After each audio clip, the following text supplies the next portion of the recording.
Welcome to the Heavy Spoilers Show. I'm your host Definition, aka Darthinition, and with the Rise of Skywalker now out worldwide, it's time to take a closer look at the big bad of the entire saga. Throughout this video, we're going to be breaking down everything that you need to know about Emperor Palpatine, from before the Phantom Menace all the way up to the new film.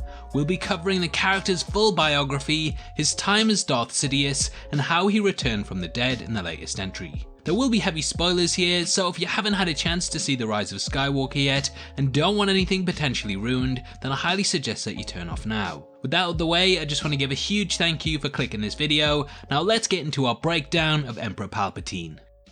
Sheev Palpatine was born on the planet of Naboo around the year 84 BBY. Sheev was the child of a very influential family, and from an early age he was gifted with the Force.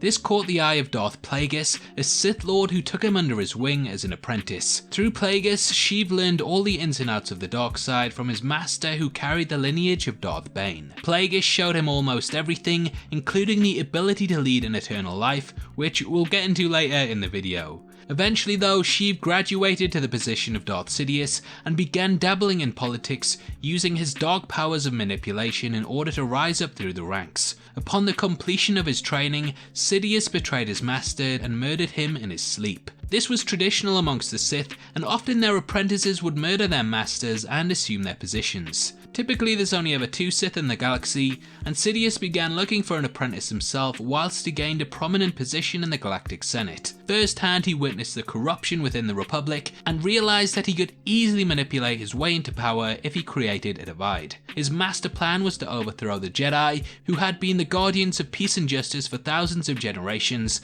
and then supplant the leadership with a new empire.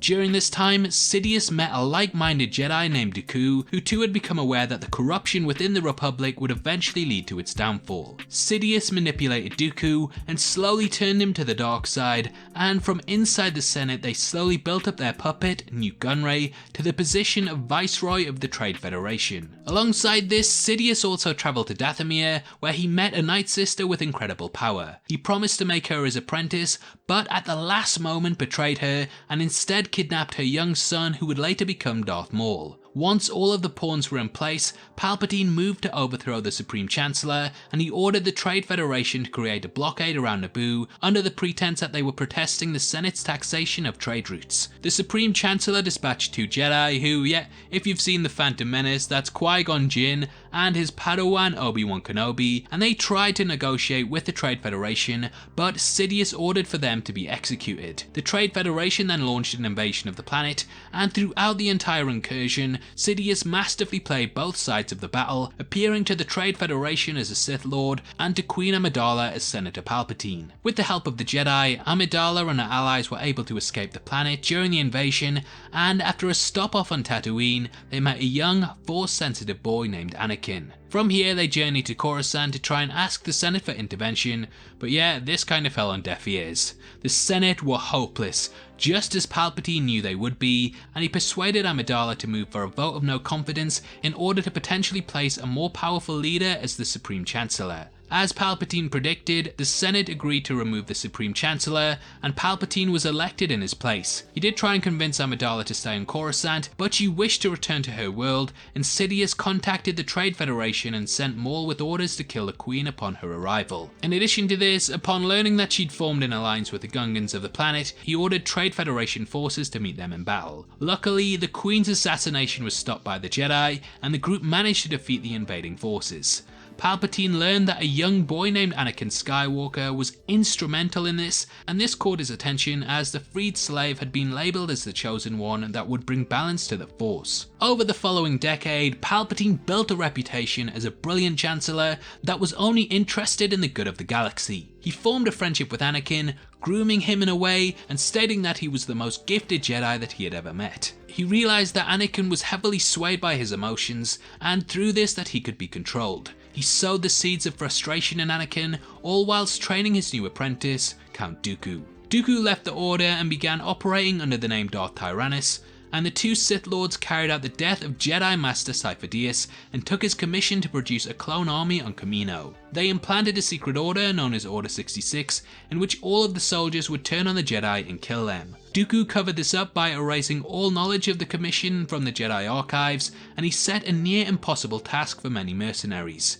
Jango Fett managed to claim this, and using him as a template, he began duplicating the character. In 30 BBY, Palpatine travelled to Jakku, and during this time he met a young boy named Gali who served him for many years.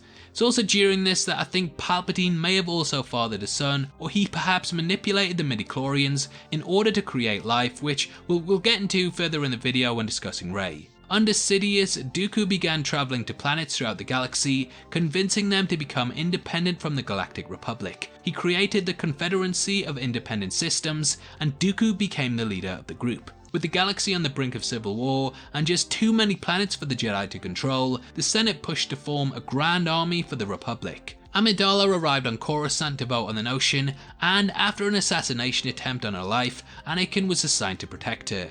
The two fell in love, and after the death of his mother, Anakin wandered towards the dark side, lashing out on his mother's killers in anger. The Separatists were revealed to be secretly creating a massive battle droid army, which Palpatine was of course behind, and after he was granted emergency powers by Jar Jar Binks, who yet ruined the galaxy, he was given the authority to rule over the Senate without the need for a vote until the conflict was over.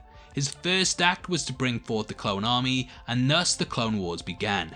Anakin and Amidala secretly married on Naboo, and Palpatine slowly started putting the pieces in place to take him as an apprentice. Many years passed with the war ravaging the galaxy, and during this a lot of heroes rose on each side, including General Grievous, who was commanded to capture Palpatine on Coruscant. Along with Dooku, the two faked his kidnap and fled to a separatist ship. During a large-scale battle, Anakin and Obi-Wan were called in to rescue him, and the former managed to kill Dooku after he was instructed to by Palpatine. Palpatine also wished to leave Obi-Wan behind, but Anakin refused to, and the three managed to capture the ship and land it. Palpatine appointed Anakin to be his representative on the Jedi Council, which they were very displeased with. They denied him the position of Jedi Master, and instead decided to use Anakin's friendship with the character to spy on him. Anakin started having visions of his wife's death, and Palpatine decided to use this to manipulate him by discussing the abilities of Darth Plagueis. Anakin believed that together they could save his wife, and naturally the two formed a bond. Anakin began to distrust the Jedi, and this was fueled by Palpatine, who said that they were plotting to take over the Republic. Palpatine revealed that he was strong in the Force, and Anakin concluded that he was a Sith Lord. Mace Windu and a group of Jedi confronted him, but Palpatine managed to kill most of them, but was bested by Windu. Anakin arrived there just in the nick of time, and he had a choice. Either help Windu and doom his wife, or save Palpatine and potentially Padme. Anakin chose the latter, and Palpatine commanded the clone army to execute Order 66, which wiped out most of the Jedi. Anakin joined them, murdering many of the Jedi forces under the new identity Darth Vader. Palpatine addressed the Senate and stated that the Jedi were planning to overthrow the Republic. The Republic was reclassified as the Galactic Empire, and yet we all know what happened from there. The remaining Jedi, Obi-Wan Kenobi and Yoda, both went to confront Anakin and Palpatine at separate locations. Palpatine bested Yoda and he went into exile, and Obi-Wan beat his apprentice, watching as his body slowly fell into the lava of Mustafar, severely burning him. Palpatine arrived there and rescued him, but revealed that they'd been unable to avert his wife's death and that she had died in childbirth. Palpatine saved Vader through the use of machines, and together the Empire slowly began ruling the galaxy with an iron fist. It's also during this time that Palpatine ordered the remaining Jedi to be executed, and the Death Star was constructed. This was a powerful superweapon with the capability to destroy planets in one blast. Now I believe that it was during this time that Palpatine tried to mold his son into a powerful Sith Lord, but he rejected this and fled, finding a wife and living life on Jakku. A rebellion also started to form that rejected the Imperial rule, and they set up a base on Yavin 4. Through a team led by Jyn Erso, they managed to steal the plans to the Death Star and pass these on to rebel forces. Palpatine ordered Darth Vader to intercept these, but he failed. Princess Leia, who, unbeknownst to Vader, was his daughter, managed to send the plans to Tatooine, where they were intercepted by Luke Skywalker, her twin brother, who took them to Obi-Wan. Yeah, it's a very small galaxy. The events of A New Hope happened, which saw the destruction of the Death Star, and similar to how Sidious had eyed up Anakin after he destroyed the Trade Federation flagship,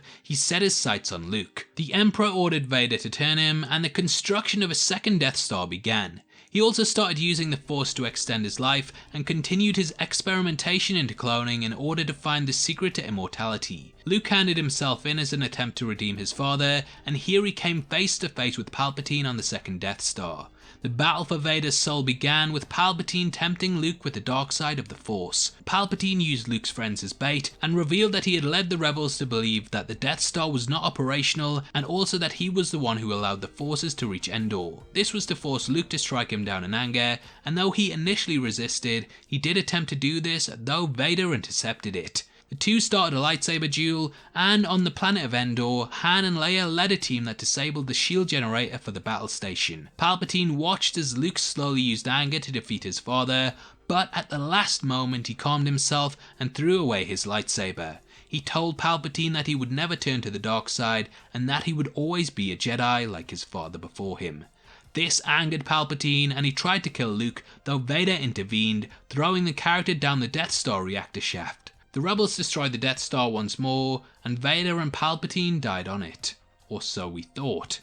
In The Rise of Skywalker, it was revealed that the character did not die, and slowly he worked in the shadows, creating the First Order in the wake of the Empire's downfall. I've seen how Palpatine survived theorized by many as cloning, and this is even given lip service in the movie. However, I highly doubt that he would clone himself with missing fingers in a decrepit old body. Personally, I believe that he manipulated the midichlorians as shown to him by Darth Plagueis, and he was able to use the Force to remain alive. During a vision in The Force Awakens, Rey also hears his voice, and we discover that he settled on the Sith world of Exegol. Physically impaired and pretty much all but dead except for his consciousness, he was sustained and moved by machinery. Sidious created Supreme Leader Snoke and sent him forth to rule over the First Order and turn Han and Leia's son, Ben Solo. Sidious managed to impersonate Ben's grandfather, Darth Vader, and turn him to the dark side.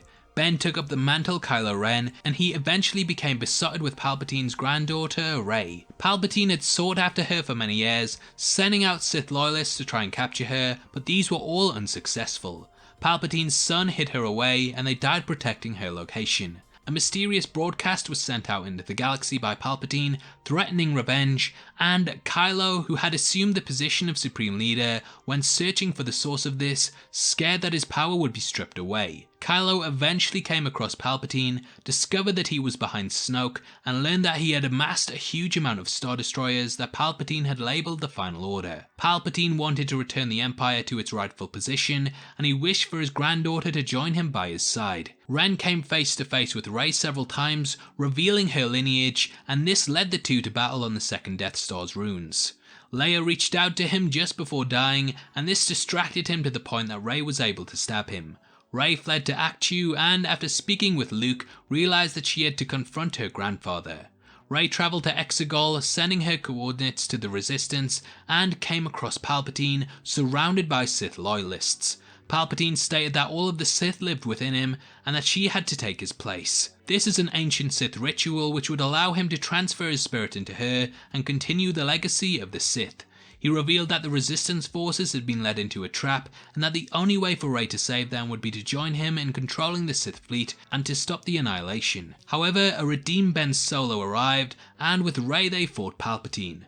Realizing their Force bond was stronger than initially suspected, he drained their life force to restore himself. He flung Ben into a pit and tried to destroy both the Resistance fleet and Rey using Force lightning. Rey managed to deflect this, similar to how Mace Windu once did, and calling on all the power of the Jedi from the past, she killed him, turning his own power against him. Palpatine was finally killed, and with his destruction, the Sith and Final Order were no more. And that's everything you need to know about Palpatine. Whether the character will ever return remains to be seen, but that's all of the ins and outs of his life from birth to death. If you enjoyed this video, then please force push that like button, and if you want to watch more Star Wars related stuff, then make sure you check out our full breakdown of the meaning behind the ending of Star Wars: The Rise of Skywalker. We go over the movie's main themes and the revelations, so yeah, it's definitely worth checking out if you want to know more. If you want to come chat to me after the video, then make sure you follow me on Twitter at DefinitionYT, or head over to my Discord server, which will be linked in the description below. We drop videos on there early, so if you want to see stuff before anyone else, then that's the best place to be. It's free to join and we have an awesome community, so hopefully I'll see you over there very soon. We're also giving away a free copy of Joker, which was one of our favourite movies of the year, and all you have to do to be in with a chance of winning is like the video, make sure you subscribe to the channel, and leave your thoughts on Emperor Palpatine in the comment section below. The winner is going to be chosen at random on the 15th of January, and the set will be shipped out from then to whoever gets the prize, so best of luck to everyone who takes part. This is a channel for people who are mad into movies, so if that's the kind of thing you like, hit subscribe. Thanks again for taking the time to watch this. I've been Definition, you've been the best, and I'll see you next time. Take care, peace.